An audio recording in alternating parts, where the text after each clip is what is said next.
My name is Kelsey Kenry. I am a strategic business coach and thought partner for established mom founders and entrepreneurs. And today we're talking about why time management actually doesn't work. So I see this time and time again. We want to take back control of our time. We are tired of the businesses that we created being in the driver's seat and us being the CEOs, but really being employees of our own company. It's not uncommon. And if you're there, I get it. I've been there too. And truthfully, we think that and know that we can take back control of our time. And so the most logical place to start is in time management techniques. And so you've likely played with a lot of different time management techniques, as we all have. You think that maybe a new planner will do the trick. You think that you're a different project management software. You think that time blocking. You think that whatever the little cube is that you flip every 15 minutes, there's a number of different time management techniques. And while they all work, they all also fail. And let me explain to you what I mean by that. Why is it that we have the best of intentions of taking our time back? We may even do the legwork necessary and set up our calendars in a way to reflect that. But why do we end up in the same place time and time again in how we use our time? It is because we are trying to master our time instead of mastering our minds.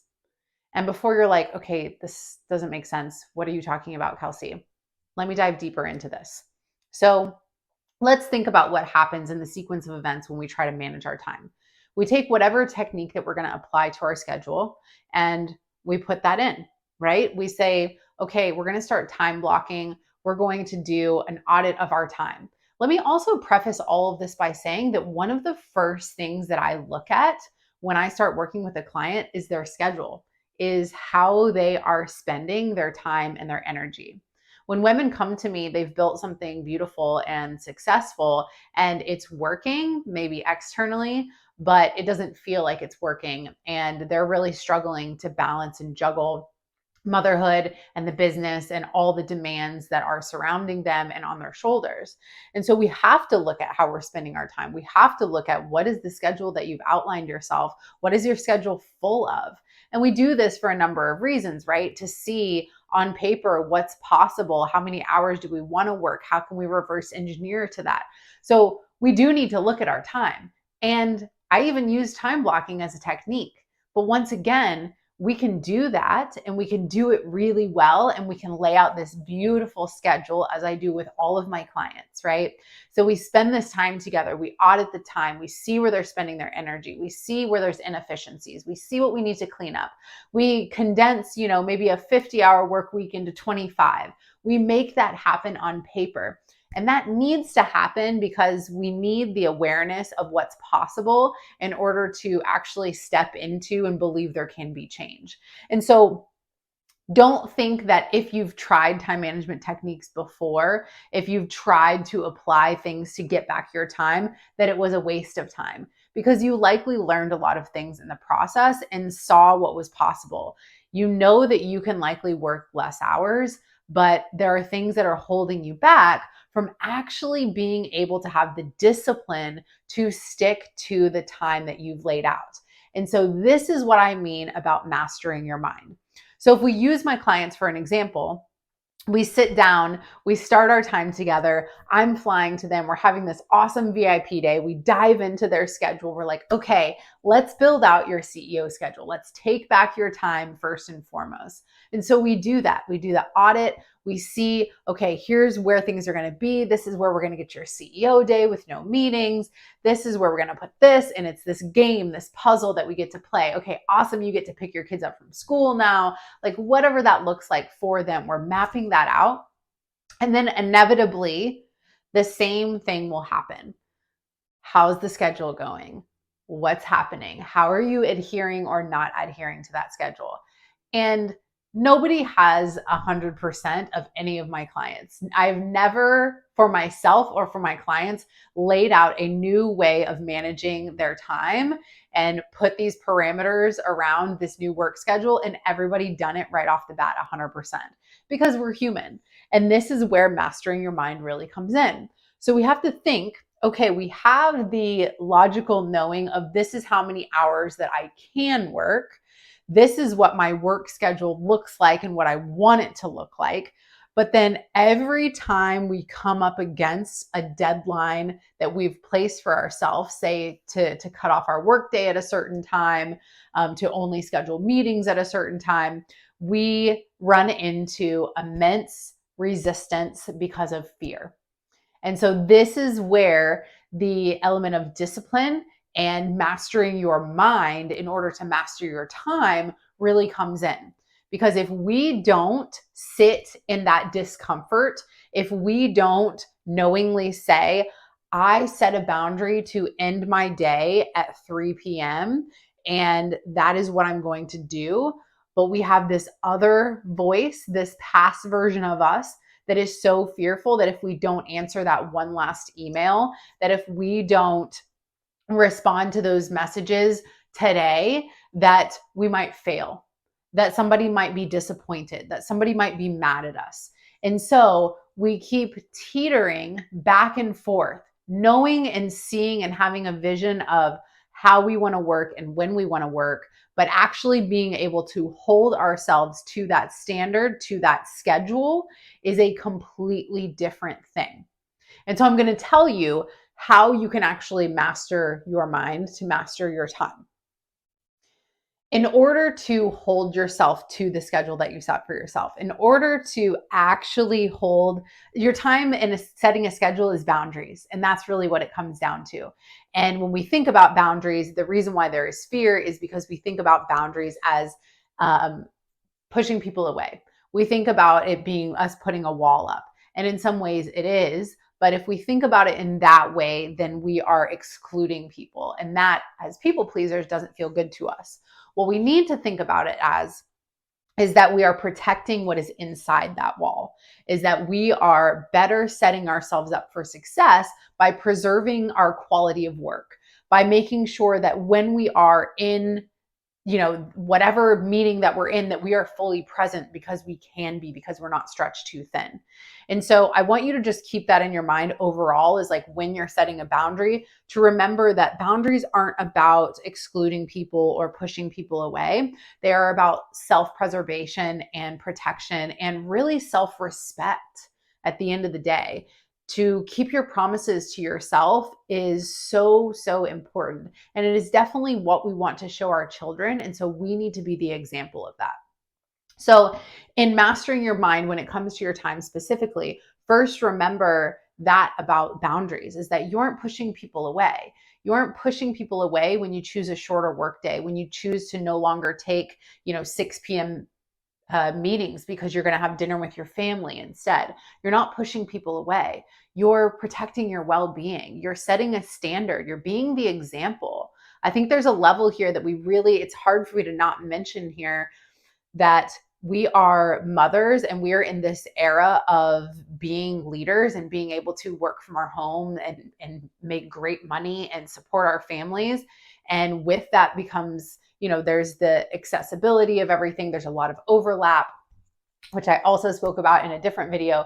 But with that, we need to have these boundaries and we need to make sure that we are living outside of our work. So when you set your schedule, when you're using these time management techniques, if you want to take back your time, obviously you need to go through the first portion of managing your time itself. But then understanding first that boundaries are not pushing people away. They are protecting your time, your energy, so that you can be better for those people that want to come in contact with you, be that a customer, a client, family member, anybody that you're in relationship with. And then the other thing that is really important for you to do to master your mind is that you have to bridge the gap of understanding.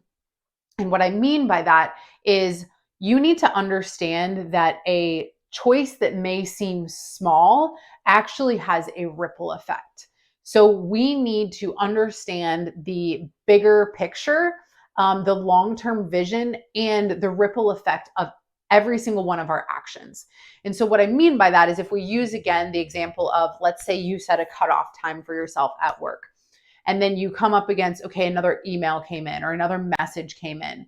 It's like your mind and fear says, I can just answer this right now so that they aren't mad at me, so that whatever your rationale is around just getting it done in that moment, because that's the short term thinking that we are used to. That's the instant gratification. That's the reactivity that a lot of founders and entrepreneurs are running on. We have to shift that into a long-term thinking.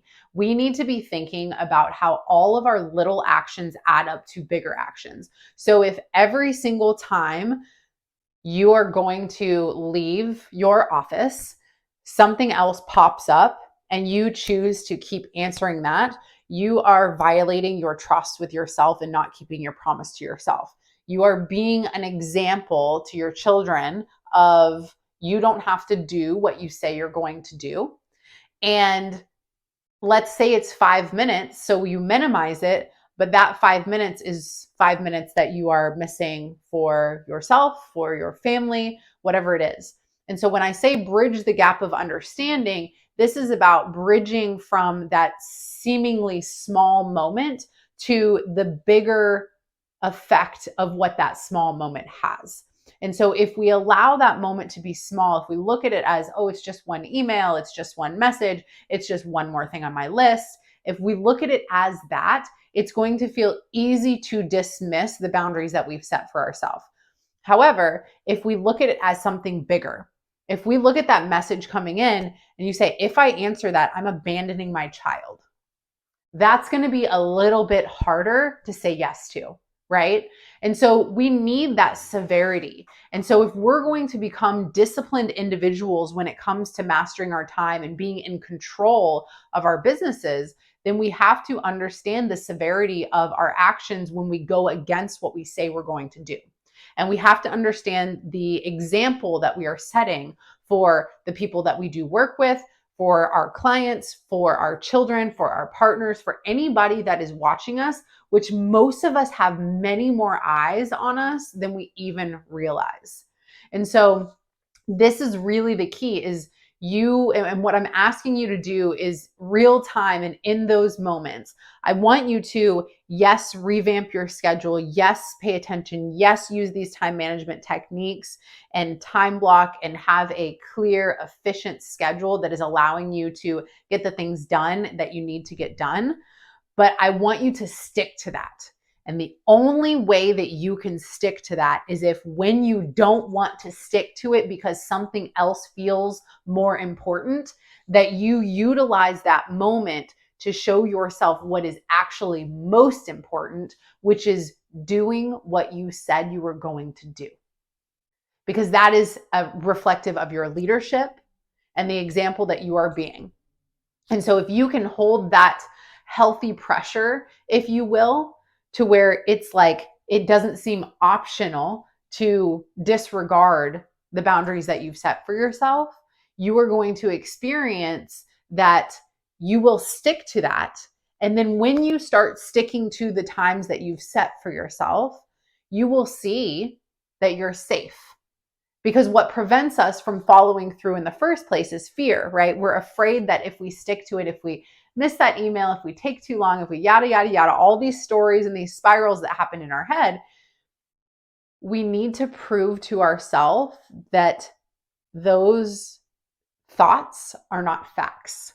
And the only way for us to do that is to provide different data that says otherwise. And we do that by sitting in the discomfort of saying, I see that email, I see that one more thing on my list, I see that message, but I have told myself that this was the time that I was leaving my office. I have told myself that, that meeting request comes in. I have told myself that I will not do meetings on that day. And if I do this, that is an example to my child.